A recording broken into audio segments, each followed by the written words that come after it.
Hey roomies, I am here in Second Life again talking about all about land.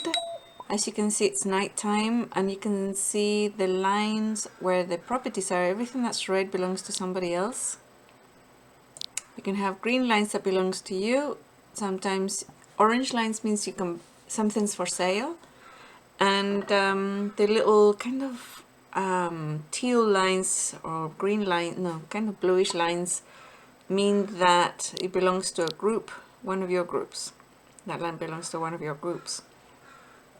Anyways, I had some really good questions from someone, but before we do that, we're going to change the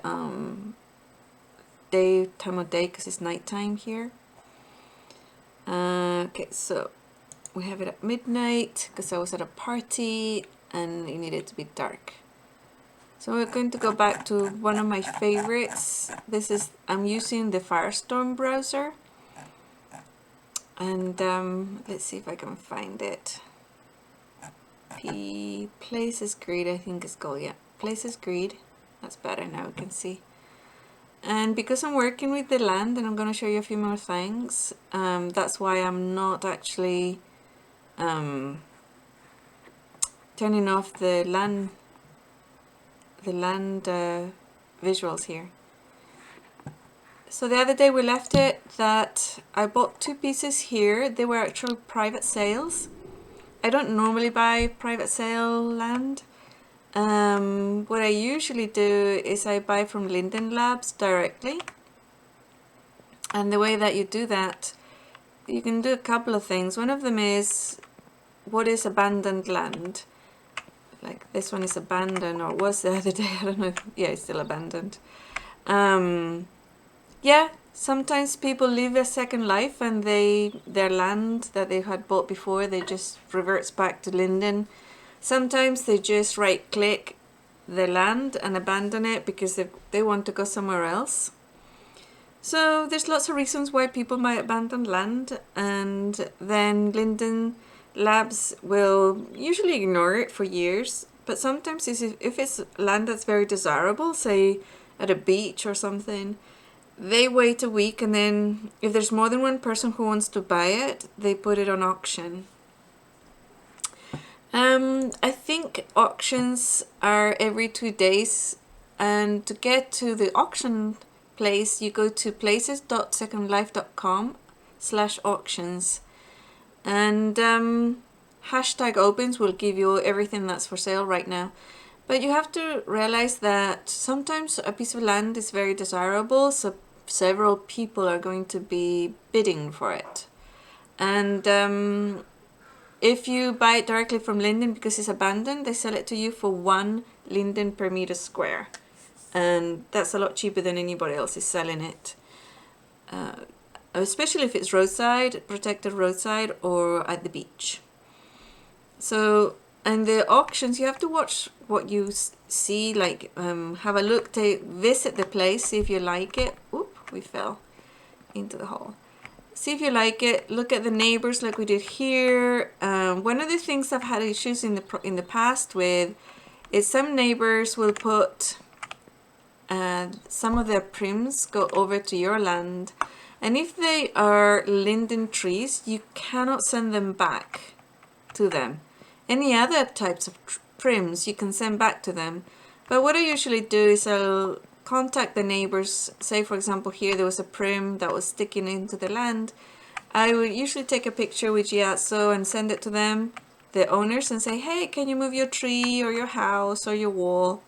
If they don't answer in about a week, I usually just send it back to them, because sometimes people don't log into Second Life very often, or sometimes their messages get totally blocked, full, and they don't get the messages that you send.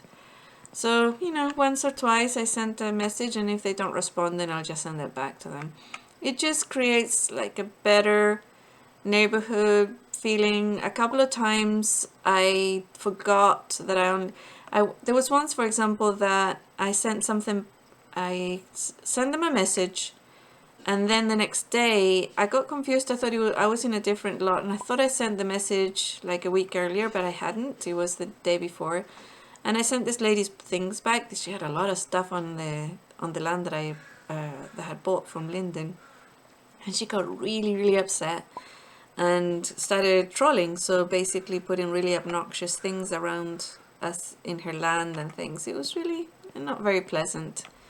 I blocked her, told Lindens about it, and they got involved, and then all her stuff was gone. So you have to be, be nice, and if they're nice, you can be nice. If they're not, you don't have to be. This is your second life, so you can do whatever you want. Today I want to show you a couple more things about owning land. I don't know if you can see here, but my prims are right on the edge. You can do that, or you can put them further inside of your land. But say if you put a tree down, you have to be careful of certain things, such as, oops, let's see, tree. That the leaves, because sometimes the branches are transparent, they don't go over the land. Okay, let's put this tree down. So here's a nice beautiful tree. It looks like it's in my land. Actually, you can see here that probably isn't, right? You can do a couple of things in this situation. One of them is you can res a parcel delineator, a tracker, boundary tracker, right? And it'll show you all your boundaries. So when I build, I usually put this out, especially if I'm making a skybox. And you can see here that your tree is right in the middle of that. But also you can right click, edit, and if you do stretch, you can see where the lines are for it. You can see you're over your limit here. You're into somebody else's land. So in that situation, what you do is you move it back. Okay, and it's still a little bit sticking out there. There, that's better. Right on the edge. To make sure, sometimes I will either lift this thing up to make sure it's the thing is in, right? You can see that it's in now. Stretch there, nice bright blue.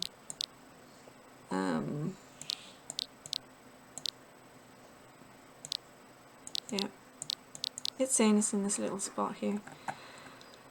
So that's one of the things you can do. Another one is if you don't have a parcel delineator thing, boundary marker, you can do this and see where this branch ends up, the one that's really sticking out here, right? You can put it right to the line, right? You can move it around and see where it is. But yeah, I would spend time making sure that you're keeping all of your prims inside of your property. It's good etiquette for Second Life. It avoids a lot of issues and problems. So that's what I wanted to show you today. If you can see around my screen, this is, I've placed something's called an overlay, and my son Brett did this one for me. I think it's gorgeous, and I'm going to be using it with this game. I haven't, oh yeah, so that's one of the ways in which you can get land through auctions, right? With regards to abandoned land, how do you get that? Let me just press here and, oops, this is going on the tree. I always put trees last because their branches are so big and invisible that they get into everything. So I'm going to delete that for now. And I'm going to clear all. Yes. All right. Good. Okay. So regarding how do you get abandoned land? Once you find a spot that you really like, the place has been abandoned, if you can get it all, it's easy. If you don't want it all, say you want a very specific amount because of your land tier that you're paying Second Linden for, that gives you a certain amount of meterage, right? So I pay a certain amount for 2028, for example, and I would pay a different amount if I have 100,000 square meters, right? So it's different payments, different tiers. And you can tell them the size that you want and the shape that you want from a larger parcel that's been abandoned. Usually they're very good about that and they do it. Occasionally they'll say no, but usually they say yes and do it. For them, they earn money if you're paying for that land and it makes it pretty or whatever, interesting. If it's abandoned, nobody's doing anything on it, right? So for them, it's better that you do. And then you go to your online account with Linden Labs, your account, you log in, you go to support, you start a ticket, you start a new ticket in support, the support page, and then you scroll down, the topic is land issues, and then the first one is, or second one is abandoned land. You click on that and it says, you know, what region is it, so you put the region name on your ticket, and then the landmark. So you copy from your viewer the SL URL, the Second Life URL of that land, and you put it in there too, and you say, I want to buy this land. You put in the instructions, I only want 1,048 meter squares by the edge of the road. I want it as square as possible, starting this in this corner, and you put in the landmark from that corner. And or you can say the whole thing, right? If the land is going to take you over your tier, you have to, I find it is faster if you say, I know that by buying this land my tier is going to increase, and that's okay. Because I found in the past when it was going to increase the tier, they would take a few more days because they would send me a message saying, hey, if you buy this land, your tier is going to go up. Are you aware of that? Do you still want it? So to save all that delay, I just tell them, I understand my tier is going to go up if I buy this land. Okay, so yeah, that's the cheapest way to buy land in Second Life. That really good land has been abandoned, and you just tell them you want to buy it. Occasionally I'll find beach properties or ocean properties that are abandoned. They're very unusual, but sometimes you get them. You just fly around and find them. One of the things I found, one of the tricks I found, is I go to the auction page and I look at the auction and I start flying around from the auction location. Very interesting, right? That if you look at the auction locations, often around or near the auction location, you're gonna find land that's abandoned, because obviously the auction was land that was abandoned beforehand, right?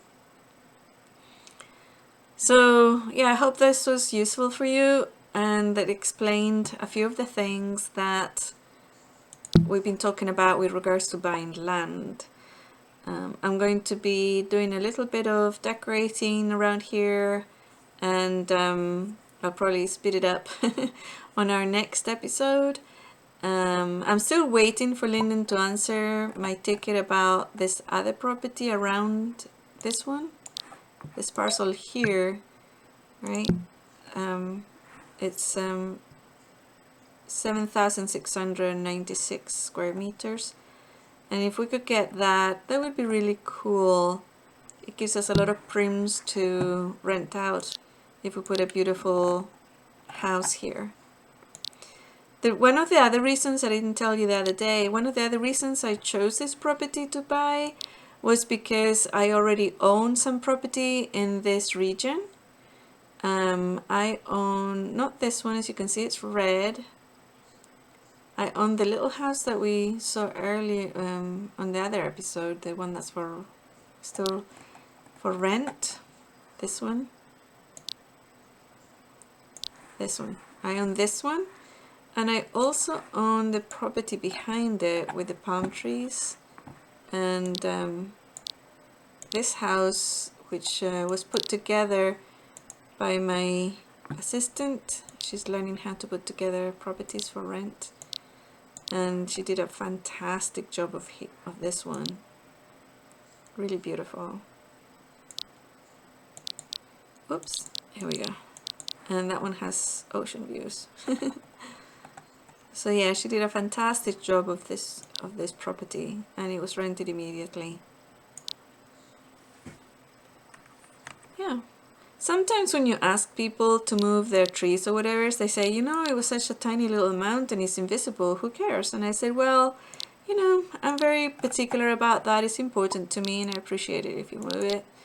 So they usually say, oh, okay, of course, because they know that in Second Life you're having a second life and you dictate how you want to have that experience. All right, that's it for today. We'll see you tomorrow, probably, hopefully. Until then, bye.